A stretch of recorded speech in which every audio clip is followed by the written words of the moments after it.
entonces a darle la bienvenida a don Alberto Horacio Rodríguez desde Argentina, si me indica nuestro equipo de producción que ya está con nosotros. ¿Cómo estás, Alberto? Bienvenido. Muy bien, gracias por la invitación. Gracias a usted por estar el día de hoy con nosotros. El magíster Alberto Horacio Rodríguez nos presentará el tema la violencia como acción política. Así que bienvenido, Alberto, es un gusto contar hoy contigo en este Congreso Internacional Virtual. Adelante. Muchas gracias. Voy Para, a compartir pantalla, a ver. por favor, lo Sí. puede hacer sin ningún problema. ¿Cómo no?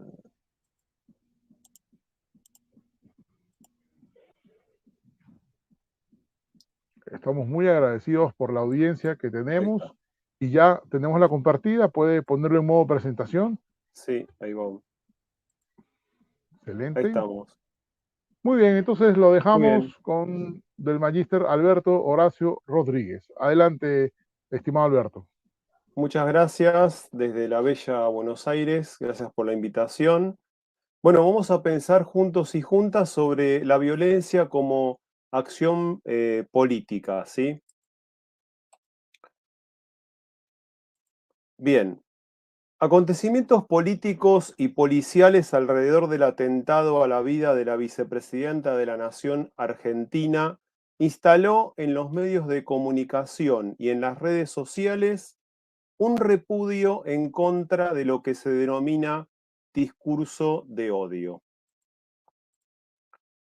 En la obra La construcción social de la realidad de Peter Berger y Thomas Luckmann se demarcan los ámbitos de la realidad del conocimiento.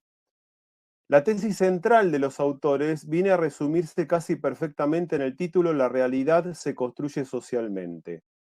Se edifica a partir de la dialéctica establecida precisamente entre esta realidad que está construida o que se está construyendo y el propio conocimiento de esta realidad que poseen sus autores actores. En esta construcción se usan significantes que muchas veces no son adecuados para describir esa realidad. Este es el caso del discurso de odio. Una primera aproximación, una primera y amplia aproximación al tema de los discursos de odio, nos habilita a señalar que estos enunciados en sus múltiples dimensiones son empleados para acosar, perseguir, segregar y justificar la violencia o la privación del ejercicio de derechos.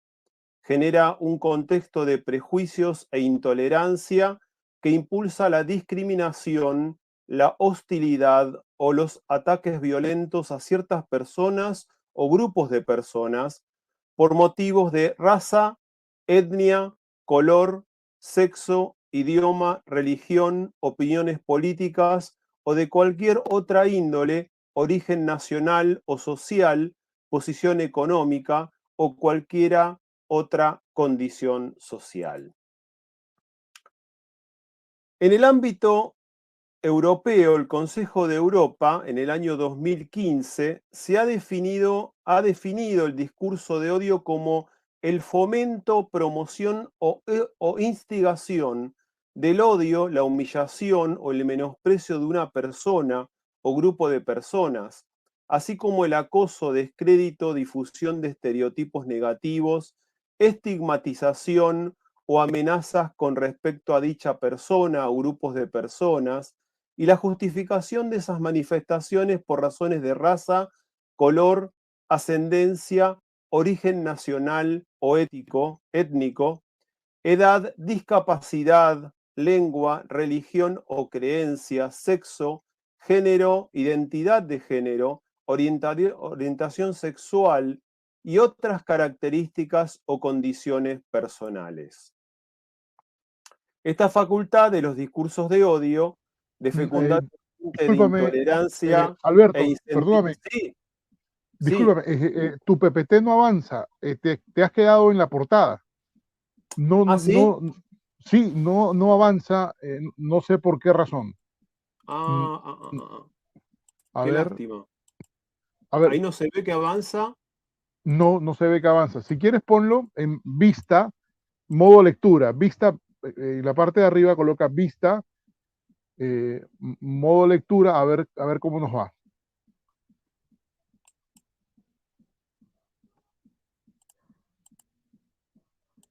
No avanza, se ha quedado ahora sí avanzó. Claro, y ahí avanza, Ahora sí ¿no? avanzó. Exactamente, ahí sí está avanzando. ¿Ya? Bueno, lo usamos así. No hay problema. Dale, vamos, Dale. gracias.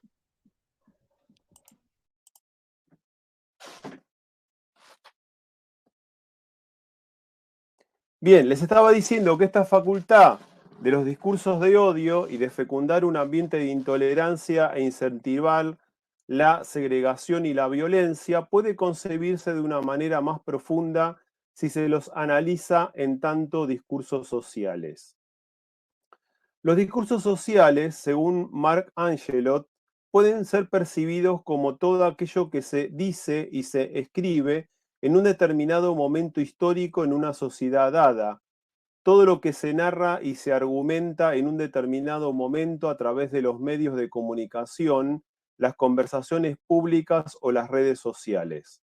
Otra forma más específica de comprender los discursos sociales será asumir que estos están constituidos por ciertas reglas de encadenamiento que organizan lo decible, lo opinable en un determinado momento histórico.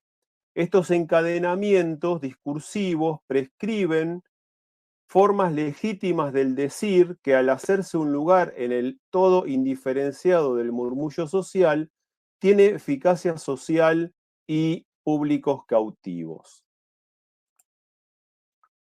En el caso de los discursos de odio, en tanto discursos sociales, concluimos que en su seno se enlazan una fuerte unidad entre una determinada concepción del mundo y unas normas de conducta conforme a esta concepción, formas que impugnan la diversidad, la diferencia o la disidencia. Los discursos de odio en cualquiera de sus niveles son articulaciones discursivas que intentan impedir que el otro en el ejercicio del derecho a la libertad y la igualdad. La conceptualización de los discursos de odio, la caracterización de sus efectos y las acciones más eficaces para contrarrestarlos requieren contener con un tipo de expresiones que generalmente ponen en tensión derechos fundamentales como el de la libertad de expresión y el derecho de la igualdad. Para el contexto que generó este escrito, sería más adecuado describir que el perpetrador elige a una víctima únicamente o en parte por prejuicios para odiarla. Se suelen mezclar casi siempre el discurso de odio con la acción de odiar. De hecho, estos términos se utilizan de manera intercambiable, pero deben ser diferenciados. Ambos reflejan intolerancia y prejuicios, aunque la mayoría de las acciones de odio no afectan la libertad de expresión. Como señala Gibson y Guisardi, los estudios académicos sobre discursos de odio comienzan a emerger a partir del 2010 de la mano de la polarización de los escenarios políticos y económicos en la región, haciendo alusión a una variedad de expresiones, discursos e intervenciones públicas que comenzaron a emerger en el debate público democrático. Por ejemplo, en Colombia los estudios sobre discursos de odio emergen para esa época y se estructuran a partir del debate entre las fuerzas políticas sobre el proceso de negociación de paz del conflicto armado. En Brasil, en cambio, los estudios sobre discursos de odio emergen para 2016, dando cuenta de la centralidad que adquiere en el debate público las disputas por la distribución de recursos materiales y simbólicos entre los sectores trabajadores y populares, representados por el Partido de los Trabajadores, y los sectores medios y altos. También aparecen diferentes estudios para analizar los discursos de odio sobre expresiones de violencia a diferentes colectivos históricamente discriminados como las mujeres, los pueblos originarios y las personas LGBTQI. En Argentina, como señala Gibson y Guisardi, la genealogía de los discursos de odio nos invita a recorrer la historia de nuestro país a partir de las configuraciones políticas y sus representaciones de clase. En este sentido, los antagonismos pueblo-antipueblo, liberales nacional-populares, dictadura-democracia, neoliberales antineoliberales, proderechos antiderechos, al decir de Laclau, estructuran y lo siguen haciendo las disputas entre las identidades y representaciones políticas en nuestras sociedades, donde la diferencia parece ocupar un lugar central, incluso en la tensión con la noción de igualdad. Es decir, los discursos de odio estructuran de diferentes formas las disputas entre las identidades políticas y las representaciones sociales. Así, los discursos de odio expresan una frontera social, pero eminentemente política, que construye, delimita y refuerza construcciones subjetivas basadas en el estereotipo de clase, raza y género, entre otros posibles, que generan un clima para la discriminación, la segregación y la violencia. Este clima político se agrava claramente en contextos de crisis económica y de profundización de las desigualdades sociales. En esta línea, diferentes estudios académicos han puesto el foco en los discursos de odio en la Argentina reciente. Torres y Tarico señalan que para que los discursos de odio circulen deben alcanzar una forma legítima del decir, es decir, deben encontrar un significante legítimo para nombrar a los otros, que a su vez debe ser eficaz socialmente y tener un público adherente. Estos autores, Torres y Tarico, que cité, señalan que los discursos de odio en plural consisten en un tipo de discurso genérico, al estilo de discurso político, el jurídico o el académico, compuesto por otros discursos específicos que pueden clasificarse a partir del tipo del daño que generan. Llamaremos discurso de odio cuando el discurso se articula en prácticas enunciativas de incitación a cometer actos violentos que atentan contra la vida y la seguridad de una persona o grupo de personas. Los discursos discriminatorios que pretenden que una persona o grupo de personas sean excluidos, segregados o imposibilitados de ejercer sus derechos son otro de los tipos específicos de este discurso genérico.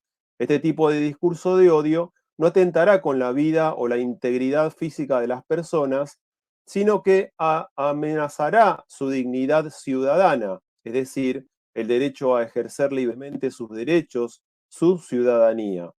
Un tercer tipo de discurso de odio será el discurso hostigador, en tanto práctica discursiva sistemática realizada con la intención de impedir o limitar el uso de la palabra en el espacio público. Este tipo de discursividad busca lesionar el derecho a la libertad de expresión a través del acoso o el amedrentamiento.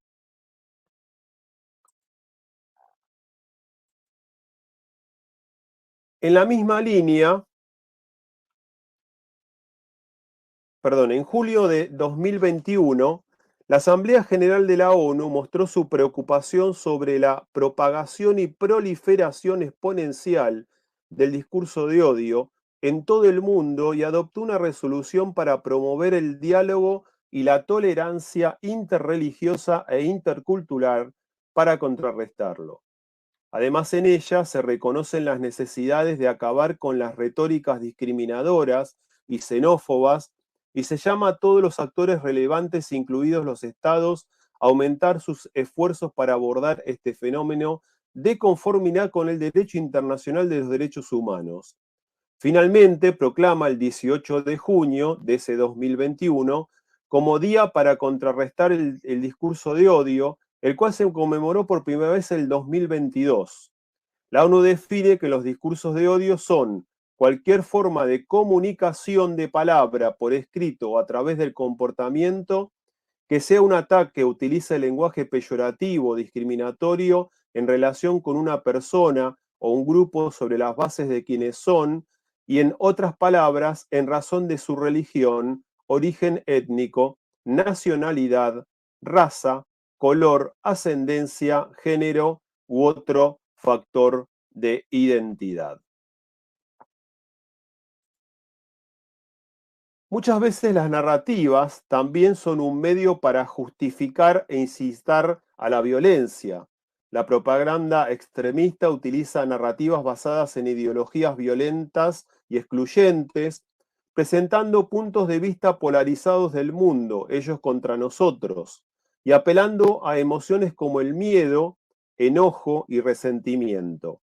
Diversas investigaciones muestran que los estereotipos negativos y las narrativas extremistas contribuyen en gran parte a volver a aceptar la violencia y a precipitar conductas violentas. Si bien dichas conductas no pueden explicarse, solo por la presencia de una narrativa de odio es un factor importante. Los discursos de odio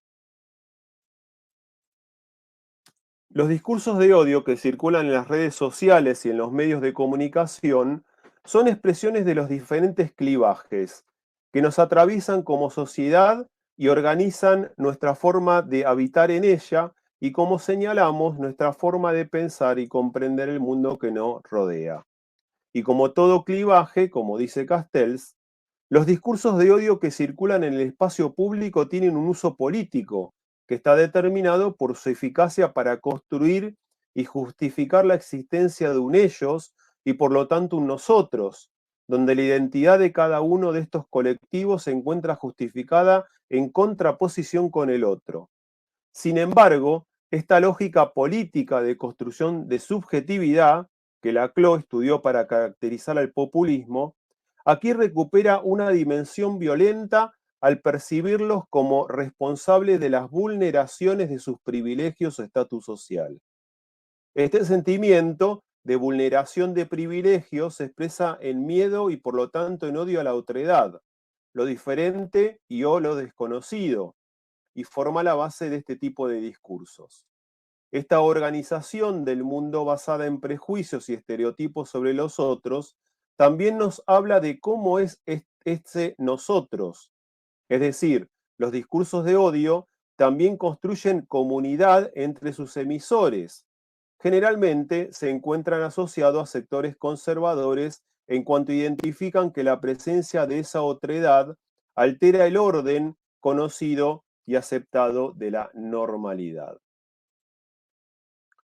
Así, la irrupción en la escena pública de colectivos de trabajadores, de migrantes, de movimientos sociales, de personas LGBTQI, entre muchos otros, son claros receptores de discursos de odio por parte de sectores conservadores de nuestra sociedad que sienten sus estatus y privilegios de clase amenazados.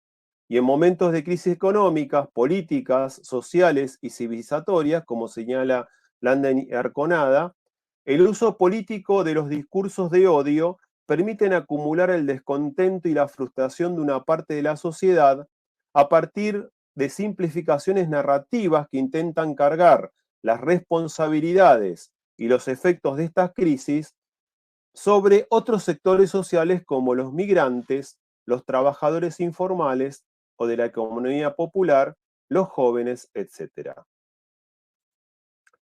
Los discursos de odio se encuentran así íntimamente vinculados con narrativas racistas y discriminatorias que fortalecen identidades políticas conservadoras y antiderechos, dejando terreno fértil para la violencia social y aunque sea discursiva.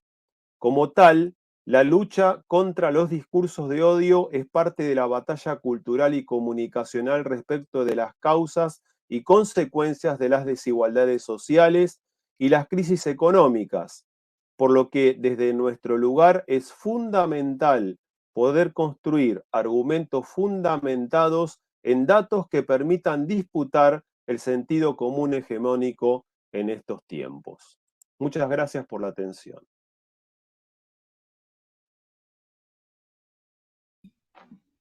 Muchas gracias, estimado amigo, conectado en vivo desde Argentina, Alberto Horacio Rodríguez. Muchas gracias por esta presentación, además muy necesaria de poder entender ese otro lado del comportamiento de la violencia en nuestras sociedades, ¿no?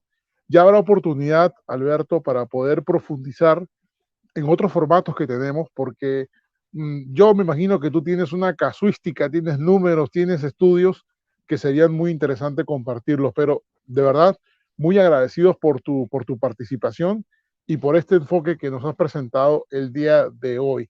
Ha sido don Alberto Horacio Rodríguez desde Argentina, desde la muy bella Buenos Aires, así como tú lo has dicho, ciudad de mis favoritas, donde siempre es una muy buena noticia regresar y disfrutar de cada esquina de Buenos Aires, que es maravillosa, además de su gente inigualable. Gracias por la invitación y gracias por su atención. Muy bien,